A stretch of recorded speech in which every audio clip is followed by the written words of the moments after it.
This episode of Hitch to Homicide deals with the subject of suicide. Viewer and listener discretion is advised.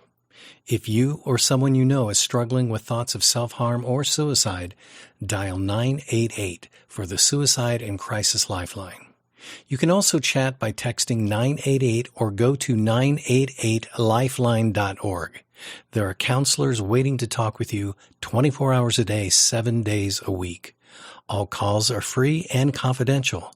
You are not alone, and there is always someone ready to listen. March 10th, 1980, Westchester County, New York. A woman in a raincoat pulled up to a Tudor-style mansion around 10:30 p.m. Inside, a world-famous doctor was sleeping, alone. Minutes later, he was dead, shot 4 times. The shooter, a headmistress of an elite girls' school and the longtime lover of Dr. Herman Tarnower. You might know him better as the creator of the Scarsdale Diet, a man whose name once topped bestseller lists and whose advice reshaped America's obsession with being thin. But this wasn't just a crime of passion. It was a case that exposed power, privilege, betrayal, and a woman pushed to the brink. Was it murder, a botched suicide, or something else entirely? This is Jean Harris, Murder, Scandal, and the Diet Doctor, Part 2. Hey, y'all, I'm Chris Calvert. And I'm her husband, Rob Potter. Welcome to Hitch to Homicide. For better or worse. Till death do us part.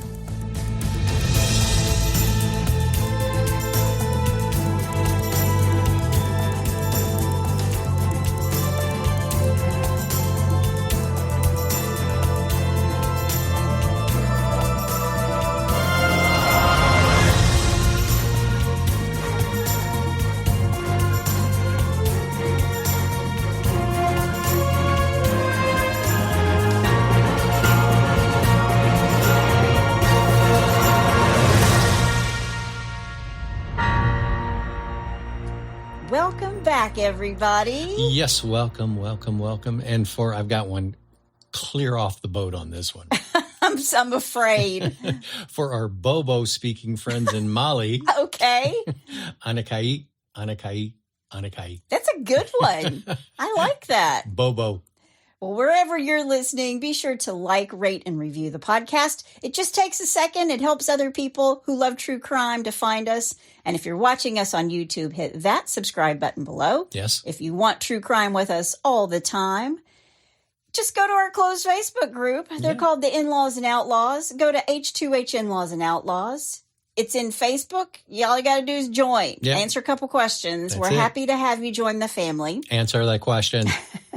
You can find us on Instagram at Hitch to Homicide or on X at H2H_podcast. We also have a Buy Me a Coffee link where you can send Rob some coffee.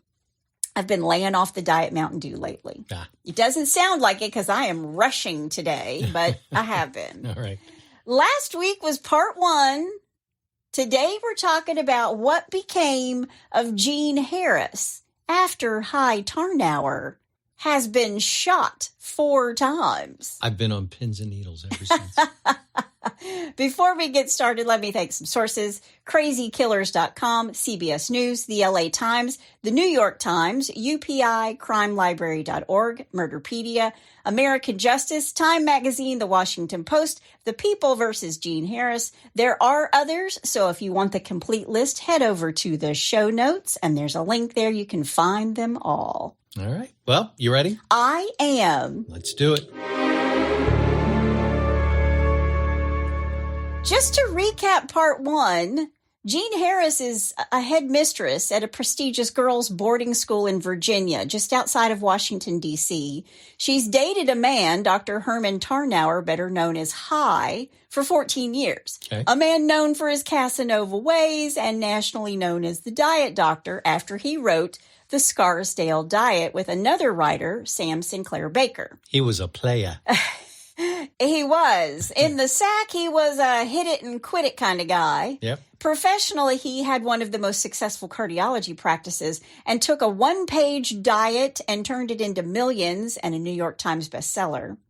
For 18 months of the 14 years that Hi knew Jean, I believe he was faithful to her and wanted to marry her, but from the moment he broke the engagement, he was back to being Casanova, and in 1974, he took up an affair with his much younger office girl, Lynn Triforis. I saw her picture, and I've seen his picture now. Yes. What? Seriously? Come on, man. Beauty is in the eyes of the beholder, honey. Beauty and the Beast. Jeez. Now, Jean knows this relationship has escalated due to the fact that High has invited Lynn to be with him on the night he's being given this award. And this is the breaking point for Jean, not to mention of the 14 years she's been in love with High. For 9.5 years, he's been writing prescriptions for methamphetamines for Jean. And when she runs out of meds during this time of personal crisis, on top of which she's expelled 4 girls from her school right before spring break and right before these kids were ready to find out what college they were going to be accepted into. And she has all these screaming parents who are coming for her head. And she calls High, who's throwing a dinner party on Monday, March 10th, 1980, with Lynn by his side. And she tells High she's coming to see him. She needs to refill her prescriptions. He tells her, we'll talk tomorrow. But she says, no, she's coming tonight. And he says to her, suit yourself. Now, before she leaves on this Monday, she's written High a 10-page letter calling Lynn a whore and a slut. And before she leaves Virginia to go to High's home, after she's expelled these 4 girls and met with their parents about it getting her ass handed to her, she has a student come to her on the hill where she lives as the headmistress. And according to this student, Lynn's front door was wide open. The house was usually meticulous, and it was the biggest mess you can imagine. Quote, clothes were thrown all over the floor, and the kitchen looked as if she hadn't been in there for a week, end quote. So the maid didn't show up. Jean is meticulous. We're going to talk about that in a little bit. The girls had some issues with her about some of the things that she implemented when she was headmistress. But she's nowhere to be found. This girl leaves. You know, she's a little bit puzzled because the door is wide open. Right. It's a 5.5-hour drive from McLean, Virginia to High's home in New York. And what Jean hasn't said is that she was supposed to have a dinner that night with John and Kiku Haynes in Washington, D.C. And she's even confirmed that, yeah, she's going to be there at the dinner party at the Haynes home the day before. Right. So she's been writing this letter for weeks, this 10-page letter where she calls Lynn a slut. Mm-hmm. And then she calls High and says, I need my prescription filled. Remember, she had another doctor who told her, I'm not writing for this. This is methamphetamine. Yeah. And on that same day that she goes to see High, she goes to the school's infirmary, and a nurse gives her some shots for anemia. She's basically going through withdrawal symptoms from her methamphetamine. Sure. And she also cancels a 3:30 appointment. And she leaves the school grounds and makes her way to High in a pouring rainstorm. So just to recap, she's in withdrawal. She's breaking engagements, and that's something that she never does. Mm-hmm. She's leaving her door wide open, and her house is a wreck. Okay? Could be worse. Could be raining. The hard stuff's not going to, what is it he says? The hard stuff's not going to come down for a while. Oh, yeah, in Caddyshack. Yeah. I was talking about Young Frankenstein. Oh. So she's not going to this dinner party in Washington, D.C., but however, she is dressed like she is. Now, there are 2 different conflicting reports about what she has on. One says that she's wearing a black suit with a white shirt, and another says that she's wearing like a pants and a white shirt with a fur. She's got a coat with a fur collar on it. Okay. But back at High's place, everyone at his dinner party is out of the house by 9 p.m., and Lynn leaves to go home to her own 2 kids. She's got 2 daughters. Right. Now, Jean drives through the night in the rainstorm, and when Jean arrives around 10:15, 10:30, she's got her .32 caliber 6-shot revolver, a Harrington and Richardson, with her, filled with only 5 bullets and more in her pocket. She bought this gun long before this night at a place called Irving's Sports Shops in Tyson's Corner in Virginia. And Jean says it's her plan to kill herself on a little island on High's 6-acre property. But first, she wants to talk to him. She wants to hear some comforting words from him. And when she goes into High's dark house, remember, he didn't leave any of the lights on for her. Right. She climbs this spiral staircase to his bedroom. She finds him in the dark. He's sleeping. He basically says, "Not tonight, Jean." Not today, Satan. Yeah. Not now. Yeah. I'm not talking to anybody in the middle of the night. And she tells him she's left something in the bathroom. When she goes into the bathroom, she finds Lynn's negligee, a set of her hot rollers. She storms back out. She tosses it all on the floor. She's upset with Ty. She throws these hot rollers out a window, breaking it, and says after that High is awake, and he slaps her across the face. She runs into the bathroom. She throws a jewelry box that she says is missing her jewelry at her own reflection in the mirror, and High again slaps her in the face. Okay. And then, according to her, she puts the gun to her head and tries to shoot, but High wrestles it away from her, and he is shot in the hand, and then again 3 more times in the body. Now, that is Jean's story. Yeah. Police believe something else. You think? Police believe there was a fight. She did come to see High, but she came there to murder him. Right. And according to the police, the hole in High's hand where he was shot was a defensive wound. Yep. And the bullet went through his hand and into his shoulder. The next shot is the fatal shot where she shoots him again in the shoulder, but just under his collarbone, piercing an artery. And this is when High slowly begins to die. Then she shoots him again in the stomach. Then she runs from the house, according to the police, and drives away in her 1973 blue Chrysler Newport sedan. But while she's shooting High 4 times, the live-in couple, Henry and Suzanne, or it might be Henri, Vanderwerken, it sounds like he's like on the Muppet Show. Diverse arteries. These two have lived with him for 14 years, and they hear shots, and they call the police. Now, Jean says that High picked up the phone, but it didn't work. She says she picked up the phone, but it didn't work. But it worked for Henry and Suzanne, who called the police. Yeah. Now, Jean says that she was going to a payphone and circled back to track down a police officer. The police officer says they got a call about the shots fired a little before 11 p.m. and stopped Jean in her car as she is leaving the 6-acre property. 2 different stories. Yeah. That's why I wanted to recap the other one. Right. Well, let me interrupt just for a second. The thing that's so bogus about this is that she's saying she had 5 bullets in the chamber, but she had bullets in her pocket. She did. She had bullets in her pocket. So why didn't she fill up that last chamber? Honey. Well, and the reason I'm saying that is so she could say, well, when I pulled the trigger, nothing happened because there wasn't any bullets in the chamber. Yeah. Okay. Whatever. We're going to talk about that. All right.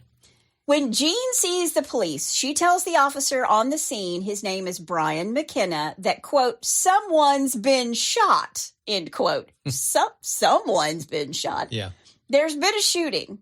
And in the front seat of her car is a smoking gun that she's beat up. Remember, she couldn't get the bullets. She couldn't get the shell casings out. Right. And so she beats it on the side of the tub and breaks it. These two go back into High's estate, and when they arrive, Henry is in the driveway, and he points to Jean saying, quote, she did it. She did it. End quote. Yeah. Now, they all rush into the bedroom, and when they get there, High is still alive. Jean will say that she left him lying on a blue blanket on one of the beds in his master bedroom. Remember, he's got 2 beds. Right. Very Mary Tyler Moore. Right. But High's on the floor in between the 2 beds. And according to Officer McKenna, the room was a wreck. It looked like there had been a struggle. But struggle aside, there is no color in High's face, and High cannot speak. He's only making random sounds as he lays there in his tan pajamas. And Jean is standing there soaked from the rain. The first officer and even the paramedics believe that the bullets have all passed through High, but one is still in his chest, the one that nicked his artery, the one that is causing him to bleed out. And police officers call for an ambulance to come to High's estate. They took him to St. Agnes Hospital, where he dies an hour later. Which begs the question to me. I think if he could have spoken, if he could have said anything, he would have said what happened, right? Exactly. Jean is soaked and is in the back of this police cruiser on her way to the station to be interviewed when she says, quote, "I shot him. I did it. I've been through so much hell with him. He slept with every woman he could," end quote. But she also said that she had asked High to kill her. And she tells the police officer that he would sleep with anything. And he did. In fact, one newspaper article interviewed Jean and High's friends and said that she felt intensely about High, although friends say he had made it clear that he would not marry her and openly dated other women. And occasionally she, meaning Jean, made a comment about it, trying to appear casual. Quote, "I remember one day in Saks beauty shop, she said, 'Have you met High's new girlfriend? She's very good looking, like all his girls, but she's not very smart,' end quote." So she would even talk to his friends about his sexual escapades, kind of like, "I'm his main chick, but these are all the side pieces, and I know about them, and they might be pretty, but they're idiots, and I'm smart." Okay. After she tells the police that she shot him, she's arrested and charged with murder too, and arraigned where she pleads not guilty and is released on $40,000 bail. Really? And when she's arraigned, Jean has a bruised upper lip. So is this evidence of High actually slapping her the night before when the shooting took place? Yeah. When police search Jean's car, they find the gun in the seat of her car, and in the glove compartment, the manufacturer's box from the gun and a brand new box of bullets. So she's taken this brand spanking new gun out of the box and put her bullets in. And I mean, again, the woman is in withdrawal. Right. So for High, well, he had told a friend, Dr. Charles Bertrand, who was the president of the Westchester County Medical Society. Charles was the guy who was actually going to be presenting High with his big award at this grand dinner that he tells him, "I'm going to write another book, and I'm going to call it, quote, 'How to Live Longer and Enjoy Life More,' end quote." That's ironic. Is it not? Oh, jeez. And even though he's not a writer, he had said from the beginning, "I'm not a writer." And even though he's an even less than desirable interview guest, I read that he was just person to person. He was funny. He would talk. But if you got him in front of a camera, he was seize up and was not a good interview guest. It's like flop sweat. I don't even think it was that. I think he just didn't give them anything. Basically he was very stoic and quiet. Okay. But his first book had grossed $11 million. Wow. And he probably made about $2.5 million or about $9 million in today's money. Man. Not too shabby. No, I'd take that. On his Scarsdale Diet book. So even though he says he's not a writer, that's a lot of, incentive to write another book. Absolutely. But he's told his friend Dr. Bertrand about this new book. And again, Charles Bertrand is the guy who's going to give High this award. And one source said it was Man of the Year, but another source said it was more of a medical award.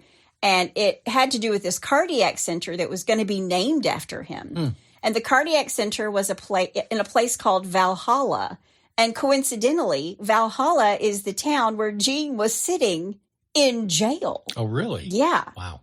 But if you recall from last week, Jean really wanted to be there for this big party, this Man of the Year, or this, dedication to him. Sure. And High was taking Lynn. And then he decided he would sit on the dais alone, and there would be two tables of friends. Lynn would sit at one, and Jean would sit at the other. That just cracks me up. Well, this night is never going to happen, obviously, right? Right. Herman Tarnower, MD, was laid to rest 4 days after Jean shoots him on Friday, March 14th. 300 people crowded into Larchmont Synagogue in Westchester County. Absent from the funeral, as you might imagine, was Jean. Also absent is Lynn Triforus, his girlfriend. Wow. And speaking of Lynn, she's told her friends and neighbors that she wanted to marry High and give her two children a real father. And Lynn has never come forward to say whether or not High told her that he wanted to marry her. And when folks started saying that dating a man twice her age was all a ploy to get High's money, Lynn denied all of that. She just wanted a real father for her 2 girls. Because Lynn's first husband, Nick, was a florist who was really hardworking, but he didn't make much money, and he was trying so hard to make ends meet, he was never home. And Lynn divorced him and started working for High in 1974, and not long after that, that's when they started sleeping together. Well, High is such a looker that I can understand. High's a looker. Yeah. But Lynn actually lived in Scarsdale in a very modest home. She told her closest friends that she loved High for himself and not his money or his position. But in his will, High left Lynn $200,000 and also left $20,000 each for her 2 daughters. Nice. He left Jean $220,000. And this is going to piss off Jean. But he's done a lot for Jean and her 2 boys over the years. Jean's first husband actually died in 1977 after she divorced him. And High's been present in Jean's sons' lives since. And these 2 met in 1967. And when her oldest son gets married, High paid for the rehearsal dinner and part of the wedding. And he even gave the toast. But Jean's first husband, James, had passed away. So he cared a great deal for these 2 boys, even though he never married Jean. Right. By the way, we talked about whether or not Jean kept the 4-carat diamond ring last week. Well, when the engagement was off, she tried to give the ring back to High, but he told her, keep it. And even though Jean had gone through some really tough financial times, she never sold the ring because to her, it was a symbol of High's love for her. And he was just like, keep the ring, sell the ring. Yeah. I don't care. Whatever you want to do. But back to Lynn, she will never discuss what she thinks of Jean, even though she's about to discover that Jean calls her a whore and a slut in her letter to High. But Lynn isn't a rich divorcee. She needed money. She had to work. And she actually continued to work at the Scarsdale Center after High died. I mean, there were other doctors there. Right. But Lynn will never speak to reporters or give any type of interview until the day she dies in 2020. Oh, really? Yeah. How old was she then? Do you know? I do know, but off the top of my head, I can't remember. She was like 81, 82. I was going to say, she had to have been up there. Yeah. She does remarry in 1984, and she lives a happy life from that point on. Okay. And her 2 girls are very successful because you can see things about them on the internet. Gotcha. But Jean, while she's being interviewed by the cops, tells the chief of police, William Harris, no relation to Jean Harris, about High's many sexual escapades and what she had to put up with. And after she makes bail, Jean goes back to the Madeira school, this very prestigious school, and she starts packing up her things with the help of one of her sons. And then it's time for her to get her defense team going. Now, remember, she doesn't have a whole lot of money. She's been left $220,000. She'll blow through that with lawyer fees real quick. And she's not gonna get rid of that ring. Right. She hires a man named Joel Aurnow, along with co-counsel Bonnie Steingart. And from the get-go, it seems as if Joel wants Jean to weigh her options very carefully. And there are a few reasons why. She says she went to High's home to kill herself, but maybe she was going there to scare him, to show him what she was capable of doing if he didn't stop his antics with Lynn. She'd mailed him this 10-page letter and sent it registered mail so that he would have to sign for it, and then told him to throw it away when it arrived. Remember? She tells him, yeah, I've sent you this letter, and I didn't mean it. Throw it away when it gets there. But the letter is going to arrive after she's shot High, whether that was intentionally or accidentally, and the letter becomes evidence. Jean knows what's in the letter, and now through discovery, Joel also knows what's in the letter, her attorney. Right. Lots of name-calling. It's the portrait of a woman scorned. Or is it the portrait of a woman on the brink of a psychotic break? Now, remember, High prescribed methamphetamines for Jean for 9.5 years, but that's not all he prescribed for her. It all began with the Desoxym, the methamphetamines, in 1977, but also in 1977, High prescribed Nimbutol, a barbiturate. Then Percobarb for Jean, a barbiturate painkiller. 2 years later, he gives her Percodan, a synthetic morphine, and also writes her a prescription for Valium.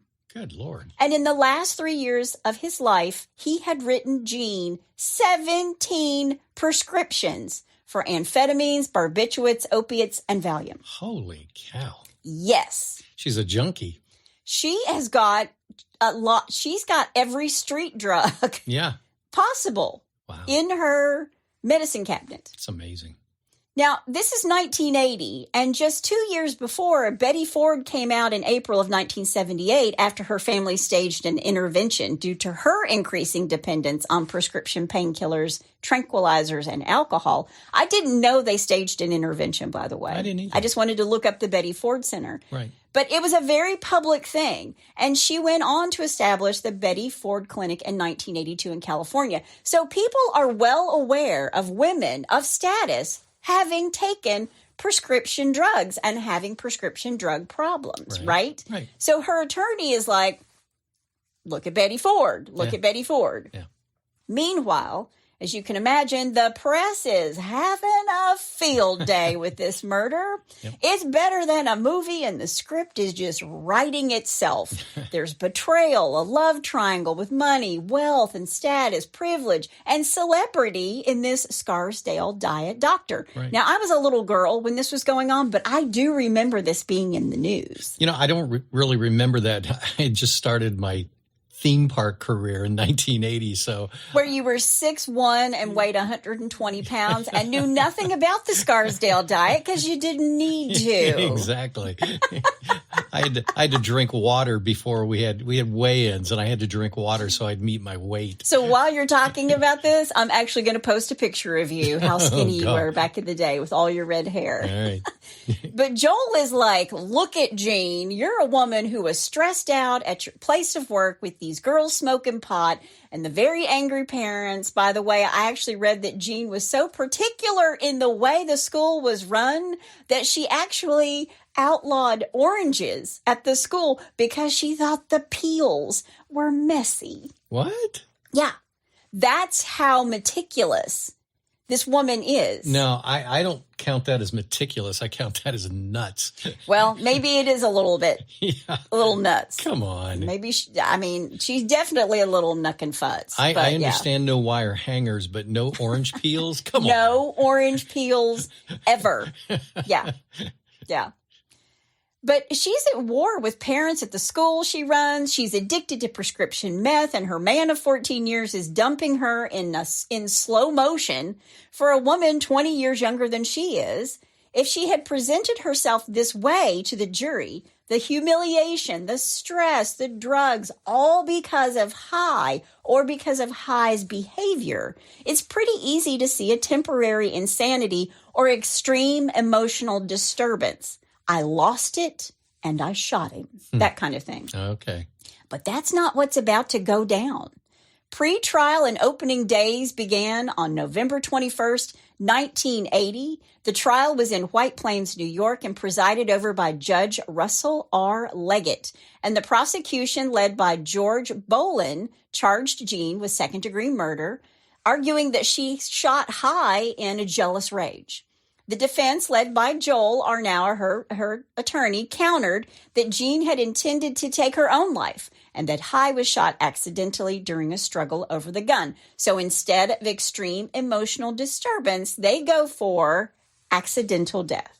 You know, if every murder case was based on the gun accidentally went off, no one would ever be convicted of guilt.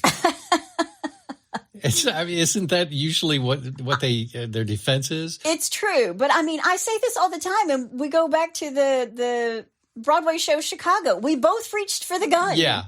Everybody's struggling over the gun, and it goes off. Yeah. The gun was in the middle of nowhere, and we both went after it. Yeah, but here's the thing. Somebody's finger has to be on that trigger. You think? Yeah. So when somebody pulls the trigger of that gun, there's some intent behind that. I feel that way. That's the way I feel.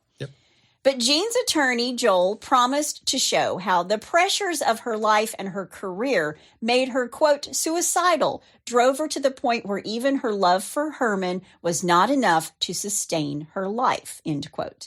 And when the trial begins, Jean is showing up every day dressed to the nines. I mean, she doesn't have a whole lot of money, but she grew up with money. Right. So she has that old money air about her. Right. And one newspaper article said, quote, Harris didn't look as if she could pick up the wrong fork, much less a loaded gun, end quote.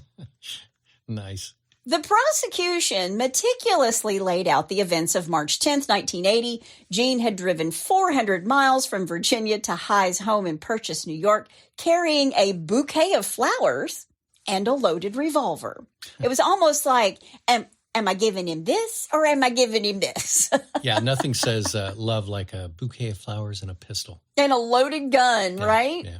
Prosecutors painted her as a woman scorned, driven by jealousy and rejection, who confronted High and shot him deliberately. And Jean's attorney says she drove from Virginia intent on suicide. He says this will be proven because after the shooting, quote, she took out of her purse and gave to Detective Scalano, which was another detective there, right, the note she had scrawled with the names of people to be notified in the event of her death, end quote.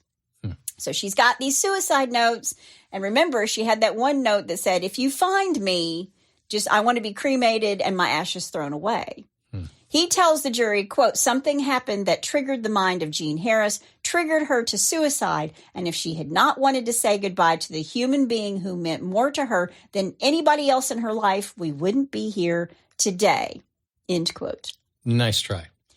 You know, but something, and I'm going to say this is going to come up again, but there were plenty of people who were like, if she wanted to kill herself, why did she drive 400? Why did she need to drive 400 miles? Yeah. He'd already said, right, I don't want to see you. Right. She wanted to do it in front of him. She wanted to inflict some sort of emotional pain on him. She wanted him, I think, to feel the way she felt. I think it was murder and attempted suicide, and she chickened out.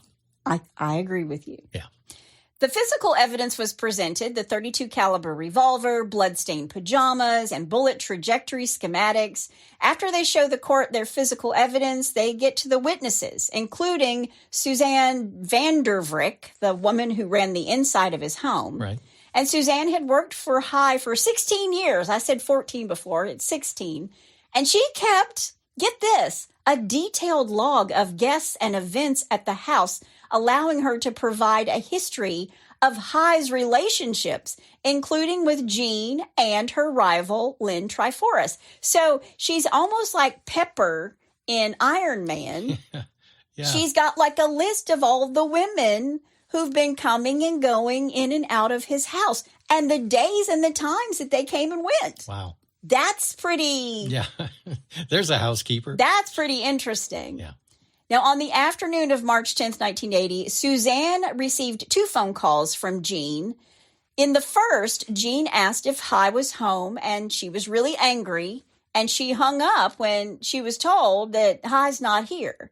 In the second, Jean sounded worried and seemed to be crying, asking again about High's whereabouts and his plans for the evening. So she's talking to Suzanne. She's checking him out. She's checking up on him for sure. Yep. Later that evening, Suzanne hears a gunshot. She immediately alerts her husband, and she tells him, we should go upstairs. And he says, we should call the police first. Yeah. And they tried the kitchen phone, but it didn't work. So they used their private line to call the police multiple times. I think this is because High's phone is off the hook. The main line is off the hook in High's bedroom. So they used their own private line to call the police. And they actually call him multiple times. And while Henry went outside for help, Suzanne saw Jean's car pulling away and noticed the front door was wide open. So she rushed upstairs to find Dr. Tarnower kneeling between the 2 beds. Remember, Jean says, I left him on the bed. And then the housekeeper finds him kneeling between the 2 beds. So did he crawl off Well, I think Jean's lying. Yeah. Yeah. He's kneeling between the 2 beds. He's bloody. He's got the phone receiver on the floor. And after confirming that, yes, he was alive, she ran to call for help again. but was unsuccessful. And when police arrive with Jean in tow, remember, they're coming because they get this burglary call and they find her leaving the scene. Yeah. And they're like, hold up, sister, you're coming with us. Not going anywhere. Suzanne joined them in the bedroom, and she helped lay the wounded Dr. Tarnower down and tried to comfort him. She was holding his hand while Jean wailed, quote, "Oh, hi, why didn't you kill me?" End quote. Yeah, because he was on his way to meet the Grim Reaper. Yeah, unfortunately he was. Yeah. But Henry van der Vrecken, the husband, he corroborates his wife's account of the events. He was present in the house. He attempted to call the police and also saw Jean's car leaving the property. He also identified Jean to the arriving police as the person responsible. He's the one who shouted, quote, "She's the one, she did it," end quote. Yeah. And the Van der Vreckens, sorry, that's such a hard last name to say, their recollections were instrumental in establishing the sequence of events before and after the shooting, Jean's emotional state and her presence at the scene, and their testimony supported the prosecution's narrative of premeditation and intentionally rather than an accidental shooting during a struggle. Right. This whole trial lasted forever, from November of 1980 till March of 1981. 14 weeks. Really? Yeah. Okay. I mean, it's just crazy.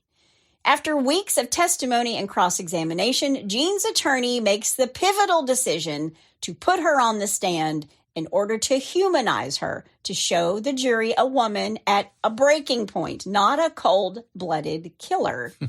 And Jean described the emotional turmoil she endured, High's rejection, her professional pressures, and her intent to end her own life. She testified that High was shot accidentally as he tried to wrestle the gun from her during her suicide attempt.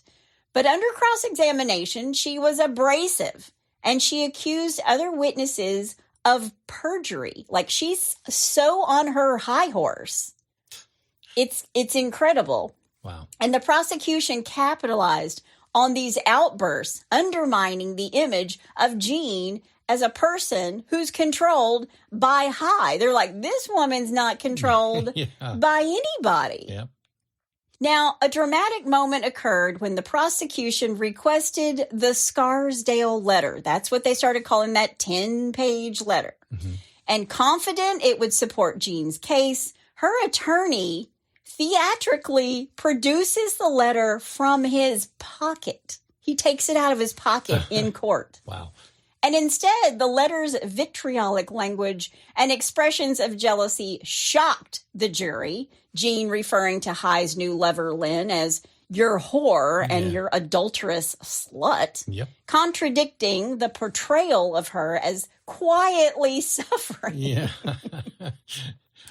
The letter became a centerpiece of the prosecution's argument, suggesting motive and premeditation. And the infamous Scarsdale letter, it's this emotionally charged thing that she sent. Mm-hmm. She is confronted with this 10-page letter while she's on the witness stand for 8 days. Jeez. They drag this out. And the prosecution pulled out all the stops with this letter. You know, she said she didn't care if Lynn jumped out of a cake with chocolate frosting on her boobs. Remember? Yeah. It's that letter. Yeah. And it's when she's being quoted in the letter by her own attorney that she loses it, okay? So when they're asking her questions, when the prosecution is asking her questions, she's very condescending. When her attorney is asking her questions, she starts crying. Quote, "You wrote here, 'I am distraught as I write this,' end quote. Was this true when you wrote it?" By the way, he's trying to show the immense pressure she's under and how she cracked from drugs and stress that High contributed to, which I believe is actually true. Right. She tells them that, of course, it's true. And Jean's a bit of a know-it-all, smartass, like she can't be bothered to be there in court. Mm-hmm. Quote, "You also wrote, 'What I say will ramble a bit, but it will be the truth. And I have to do something besides shriek with pain. Were you in pain at that time, Jean?' End quote. And Jean says, 'Yes.' Quote, it was an accumulation of many things, Joel. She calls her attorney Joel, like they're in a conversation. Yeah. Years of depression, trying to overcome my own inadequacies, trying to get high on the telephone, end quote. Okay. Her attorney goes back to the letter once more, quote, all I ever asked for was to be with you, and when I left you, to know when we would see each other again. So there was something to look forward to. Was that true? End quote. And she said, yes, Joel. He asks her if she wrote the famous letter when she was unable to cope, saying that in the letter she talked about the fact that you desperately needed money all these years. Quote, I couldn't have sold that ring. It was tangible proof of your love. It meant more to me than life itself, end quote. And he asks her again, is that true? And by this time, Jean is crying, and her attorney, Joel, moves on with his questioning. Quote, too bad Somerset Mom didn't get a hold of us before he died. He could have come up with something to top the magnificent obsession, end quote. And at this point, Jean is crying so hard she can barely speak. And she says, quote, I know Somerset Mom didn't write the magnificent obsession, but I didn't like to think of it as human bondage, end quote. Whoa. And the book Magnificent Obsession was written by Lloyd C. Douglas and was published in 1929. And Jean invokes this book in her letter as a way of expressing her self-sacrificial love for High, because the book's central theme is about living a life of anonymous, selfless service and achieving redemption through acts of goodness without recognition. Which is pretty much everything she's not. I mean, she's trying to justify her devotion to High, even when he's rejecting her and humiliating her through this affair with Lynn. Wow. And she's also saying that her suffering is part of a moral or even spiritual journey. So she's trying to manipulate the emotional tone of the letter so he's reminded of the sacrifices that she made for him and her loyalty. But he doesn't care. Yeah. He doesn't care. Right. She buries her face in her hands and her shoulders start shaking. And Judge Leggett is like, okay, that's enough. It's lunchtime. Yeah. We're going to take a recess. Right. And Jean stayed on the witness stand crying and shaking while the jury was ushered out. And Joel hands her a tissue and she nearly runs out of the courtroom crying, saying, quote, please don't read that letter. Please don't read that letter, end quote. Okay. Now, something else the defense tells the jury is that Jean suffered bruising on her arms, on her face. They claimed it was from the struggle. The prosecution is like, I mean, we're just really kind of now hearing about this. But when the letter was read by the prosecution, so she cries when Joel is reading it to her, her attorney. But when the prosecution goes through this letter, she sat in the witness chair for 15 minutes while George Bolin read the whole thing. And she was steely, no expression whatsoever. So she's not crying like she, it's emotionally distressing for her to hear it when the prosecution does it. But then when Joel starts asking her things, she's like a puddle up on the witness stand. And I'm sure that didn't make an impression on the jury at all. Yeah, it did. When the prosecution asked Jean if she noticed the bullet hole in High's hand, she says that she thought that was his only wound. What? You fired the gun 6 times with 5 bullets in the chamber. Yeah. The prosecution asks her if High told her that he'd proposed marriage to Lynn. Is it not a fact that on the morning of March 10th in a telephone conversation, Dr. Tarnower told you he had proposed marriage to Lynn Triforis, end quote. And Jean looks at George Bolin, the prosecutor, and said, quote, did he tell you, Mr. Bolin, end quote. And then she answered the question, no. Wow. Then he says to her, quote, isn't it a fact? It's funny because he goes through all these things. Isn't it a fact? Isn't it a fact that on the morning of March 10th, Dr. Tarnower told you that he preferred Lynn Triforis over you, end quote. And she says, no, he didn't. She also denies that in that conversation, he'd accused her of lying and cheating, and that he'd told her when he was dead that he did care about her because she would inherit $220,000. And Joel Arnauer jumps up and asks for a mistrial, which is promptly overruled because they're saying she wanted him dead because she wanted the money. Right, right. Then the prosecution said, quote, "Isn't it a fact during that telephone conversation on the morning of March 10th that the doctor told you, quote, 'God damn it, Jean, I want you to stop bothering me,' end quote." Wow. And Jean says, "Is this going to go on forever?" That's what she says to the prosecution. Oh, man. And once again, well, you're on the witness stand, yeah, Jean. Yeah, the jury, okay, I don't even have to say it. I told you, she's got this air of, I'm so much better than all of you. Yeah. Is this going to go on forever? And he just stares at her and she says no to the question. Gosh. And George Bolin ends with, quote, "Isn't it a fact you intended to kill Dr. Tarnower and then kill yourself because if you couldn't have Dr. Tarnower, nobody could," right. End quote. Yep. And Jean said no. Now, interestingly enough, again, remember I said this before, a close friend to both Jean and High said in a newspaper interview, quote, "She said she wanted to kill herself. I said, well, why didn't you then? You didn't have to drive 6 hours in the rain to kill yourself," end quote. Yeah. And Jean responded with, quote, "High was my best friend, and he was so wonderful to talk to, and I wanted to just have one last word of comfort," end quote. One last word of comfort from a man who said, "Stop bothering me." Yeah. Wow. So she spends these 8 days on the witness stand, and she could be really cold and smug in her answers, and everybody, including the judge, believed if she had come across just the least bit softer and not so hoity-toity, showing up to court in minks and talking down to the prosecutor, if she'd played the victim even a little bit, Jean could have helped herself out. But because they went with the accidental death theory, then the jury was left with nothing in between. It's an accident or it's murder too. Right. If she had just said, "I lost it and I shot him," she probably would have gone to prison for a couple of years. Right. But Jean didn't let her attorney tell her what to do. She told him what to do. It was kind of that classic, I'm the smartest person in the room thing that comes back to bite you in the butt. And the attorney, her attorney, is probably going, "Yeah, we're going to lose this thing, but you know what? I'm going to keep my mouth shut because I need the money." Oh, listen, she yells at him in the courtroom in front of everybody. Really? Oh, yes. Wow. Yeah. Then the prosecution called Juanita Edwards, a patient of High's, to rebut Jean's version of a calm, loving final call. Juanita testified that she overheard High angrily rebuking Jean, only damaging even more of the defense's story. She said High yelled over the phone at Jean saying, quote, "God damn it, Jean, I want you to stop bothering me. You've lied and you've cheated. Well, you're going to inherit $240,000, end quote. This patient is overhearing High say all this, and she tells the court he was loud and he was angry.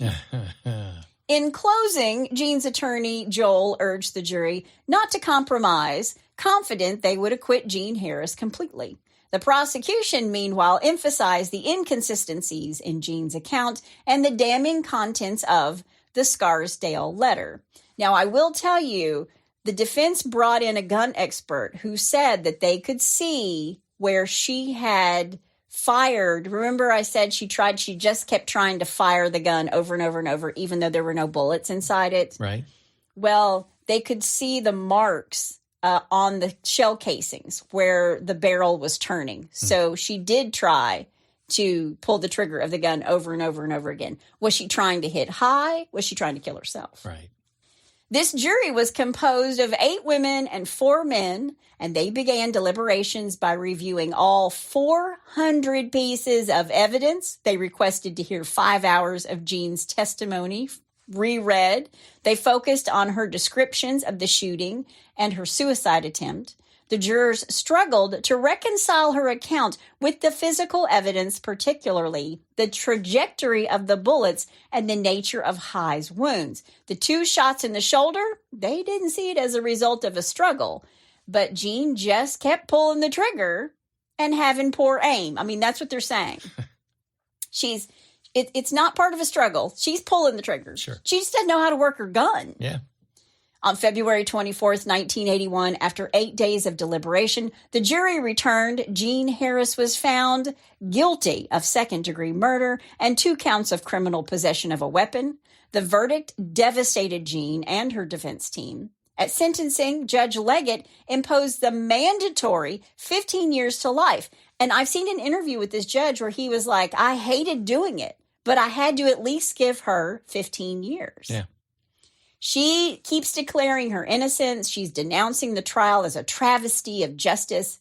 And she even shouted at George to object something during the trial while her attorney sat there. She's sitting at the defense's table while prosecution is, going through their stuff, and she's shouting objection. Oh, wow. Legal experts and Jean's second attorney argued that George should have pursued a defense of, quote, extreme emotional disturbance, end quote, which could have led to a manslaughter conviction rather than murder. And some jurors noted that psychological testimony might have swayed them. And honestly, Jean wasn't insane, but now she's going to go to prison, 15 to life. Yeah. She appealed immediately and lost. And over the years, she filed multiple clemency petitions. She had thousands of letters and a spotlight on her exemplary behavior while she was in prison. So all these people are like saying, let Jean out, let Jean out. While she's incarcerated at the Bedford Hills Correctional Facility, she began to teach parenting classes to the women who'd had babies behind bars. And Jean also wrote 3 books. Stranger in Two Worlds in 1986, and this book chronicled her daily life in prison and the contrast to her elite background with the reality of incarceration. It paints a raw and often empathetic portrait of the woman she met behind bars. The second book was Always Call Us Ladies, Stories from Prison. This was a collection of stories from the lives of fellow inmates. Jean uses the stories to advocate for prison reform and to shine a light on the invisible struggles of women who are incarcerated. And finally, Taking It Personally, a memoir. This one came out in 2001, 20 years after the murder. And this book reflects on her trial, the media circus, and her own emotional and psychological journey. Jean still says in this book that the shooting wasn't premeditated and shows how her life unraveled. On December 29th, 1992, New York Governor Mario Cuomo commuted her sentence, citing her health. And he did that because Jean had had 2 heart attacks while she was in prison. Oh, wow. And the commutation made her immediately eligible for parole, and she was granted release in January of 1993 after serving 12 years. She's now 69 years old, the same age Hy was when he died. She's had quadruple bypass surgery and moved into a cabin in rural New Hampshire overlooking the Green Mountains. She walked her dog. She wrote her 3rd and final book. She later relocated to the Whitney Center in Hamden, Connecticut, near New Haven, to live out her remaining years. She founded and ran a nonprofit scholarship foundation for children of female inmates in New York using proceeds from her prison writings, because while she was in prison, she wasn't allowed to profit off of the sales of her books. It was the Son of Sam law, where David Berkowitz wanted to write a book and make money after he was caught. And that money by the Son of Sam law had to go to the victims' families. But Hy's only remaining sister didn't want it. So she funneled it into programs for the mothers and women in prison. Jean died on December 23rd, 2012, at the age of 89. Wow. Now, one article that really struck me quoted one of Jean's friends saying that what Jean really wanted may have been to have had been talked out of suicide or to somehow make Hy love her. Quote, she was really an extraordinary woman, good-looking, chic, a great mind, a dedicated educator. She just had this one obsession, this one weakness, where she could not walk away from the intense love she had for this man, this grand passion, the nearest thing to Anna Karenina I've ever seen in real life, end quote. Wow. And it's true. She's such a smart woman, so much going for her. But she was obsessed with Hy, and she couldn't let go. She should have let go years ago when he was sleeping around, and she should have gone on with her own life, but she just couldn't do it. Wow. But that is the story of the Scarsdale murder, Herman Tarnower, and Jean Harris. And that's all I have to say about that.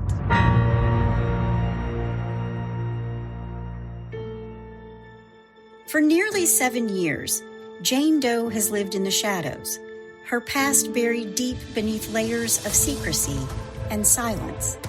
After completing more than was asked of her in her last assignment for the enigmatic Kywolf project, Jane Doe vanished without a trace, leaving behind a trail of dead bodies and unanswered questions. But now, as the specter of her past returns with a vengeance, Jane finds herself thrust back into a world she thought she'd left behind forever. When her former sins come knocking on her door, Jane is faced with an impossible choice: continue to hide in the shadows, or once again take up arms against the forces that threaten to tear apart the fabric of society. With enemies lurking around every corner and allies who may not be what they seem, Jane must rely on her wits, training, and her unyielding determination to survive. And while trust is a luxury she cannot afford, Jane must confront the truth about herself and her past. As the clock ticks, she realizes that the line between family, friend, and foe are razor thin, and in the end, the only person she can rely on is herself. Jane Doe 4 Charlotte is available September 24th, 2024. No name, no regrets, no mercy. All right, my take on this whole thing. Okay. After all of this. Okay. You know, I believe that she honestly probably was a good person at one time. But, I mean, as evidenced by the fact that when she was in prison, she set up all these programs and did all this stuff, and the money went to la, la, la, la. Right. But because of her personality and her obsession and the drug abuse and all this other stuff, I mean, there's other people who have drug problems, but they don't go out and murder people. Exactly. But her personality traits that make her very obsessive. It combined with all the drugs that he had given her. And I'm not saying that she was justified or giving her any kind of break. I mean, she's obviously a messed up person and shouldn't have murdered. But it's sad that somebody like that did have possibilities ended up being a murderer. Yeah. Wow. Yeah, tagged as a murderer and spent 12 years in prison. I think she grew up in this life of privilege, right? No one ever said no to her. And she worked for everything she had. Mm-hmm. And she still had this, she's very much in charge. She's large and in charge Jean. Right. And she was that way with her attorney. I think she was that way with High. It was kind of like, you don't love me. I will find a way to make this happen because that's who I am and I don't give up and I'm in charge and this is what's going to happen. And it just didn't, she didn't let go of any of those things. Just like I don't like orange peels, so they're no longer going to be oranges on campus. Yeah. I don't like my attorney, so I'm going to object when the defense or when the prosecution is talking about me. Right. She really just was, and that's kind of a reflection of her upbringing, her privilege. Her dad was that way. I don't know if you remember, I called that foreshadowing before. Her dad was very much that way. Yeah.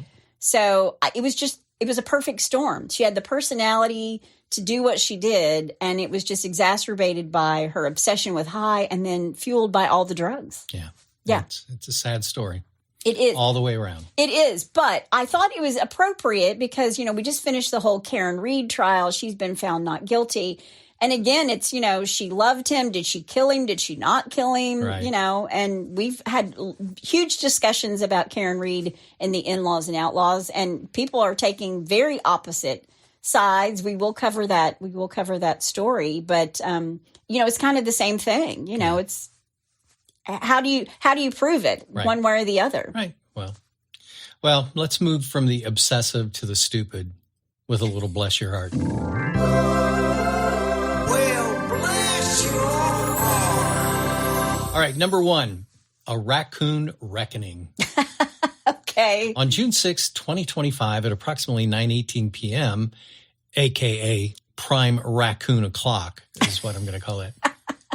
The Murray, Kentucky Police Department received a call from someone that had intentionally released a raccoon into an open business. Yep. Hey, Murray, Kentucky, we see you. Yeah. Well, you heard that right. Released a raccoon. The suspect, 40-year-old Jonathan Mason of Murray, the raccoon, unnamed, and frankly, probably traumatized. Yeah.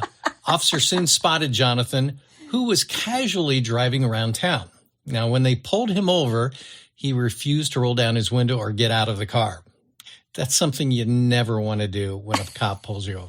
True. Police had to remove Mr. Mason from the vehicle and upon further digging discovered 3 fun facts. Okay. The raccoon bit someone inside the business. Oh, no. Adding biohazard to the list of charges. Yeah. Jonathan had already been banned from said business. His car wasn't insured because, of course, it wasn't. It wasn't insured. Yeah. The furry friend's sidekick was slapped with a second-degree assault because apparently raccoons bite count. Third-degree criminal trespassing, resisting arrest, and failure to maintain insurance. There you go. Mr. Mason was well known to the Murray police because in December of 2024, he was arrested for riding, get this, a mule to and from the Heiberger where he had a nice lunch. At least he had a nice lunch. When approached by the police on that day, he refused to dismount the mule. It's because he didn't have a window to roll down, and fled west down Sycamore Street.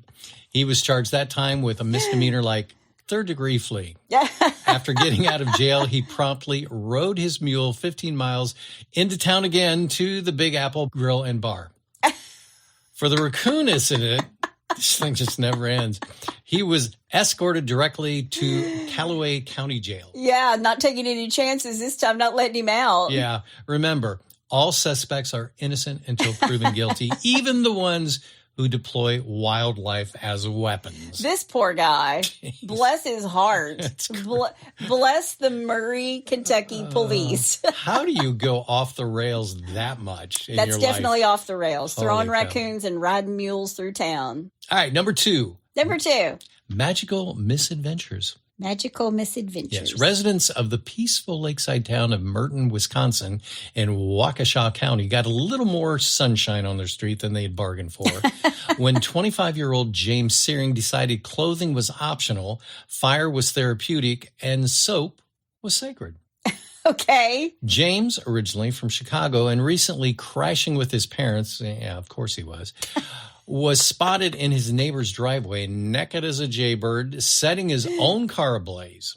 Yep. Okay, he's setting his car on fire. Yep, lighting his vehicle on fire while giving the neighborhood a free anatomy lesson. Because he's naked. Naked as a jaybird. According to witnesses, he didn't stop to roast marshmallows, but took off running across a meadow, into the woods, and finally into a marsh on the edge of Okechee Lake. Okay. That's where officers found him stark naked and slathered in yellow liquid soap. When asked what the heck he was doing, James told police he was there to take a bath and was a licensed psychotherapist. Okay. It's okay. Yeah. It's okay, guys. Yeah. I'm a licensed psychotherapist. Yeah. Now, it's unclear if that license came from Hogwarts or Craigslist. And, wait for it, he was pretty much an expert in magic. His ultimate goal? He wanted to summon a phoenix. And honestly, I'm just here to summon a phoenix, guys. Yeah. It's okay. Well, he gets points for ambition. When police inquired about any substance he may have taken, he replied, nothing that should be illegal. Nothing that should be illegal. Yeah. Back at the house, his concerned parents revealed he launched an online psychedelic therapy counseling service, which is a fancy way of saying he had mushroom labs in his bedroom. Sure enough, police found a full-blown psilocybin farm, mason jars, vacuum-sealed bags, and enough shrooms to start a spiritual awakening at Burning Man. James was charged with lewd and lascivious behavior, which was naked wizardry. Naked wizardry. Yep.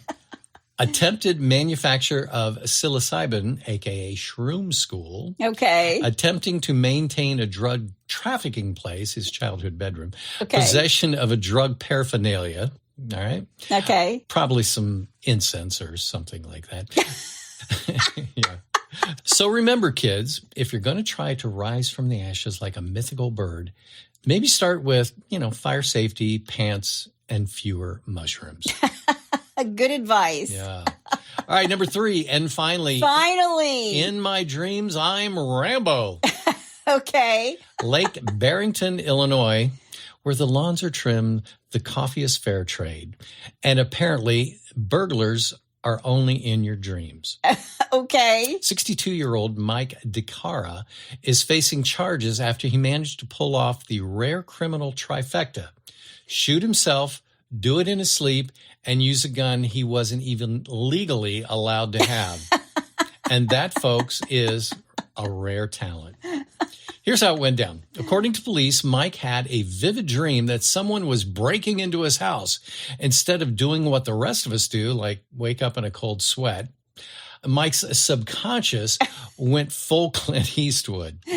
While still asleep, he allegedly grabbed his .357 Magnum, holy cow, because nothing says bedside safety like Dirty Harry's gun of choice, and attempted to shoot the intruder in his dreams. Instead, he shot his own leg. Oh, my gosh. Bleeding heavily and likely confused, Mike managed to tie a tourniquet around his leg, which, that's impressive, actually.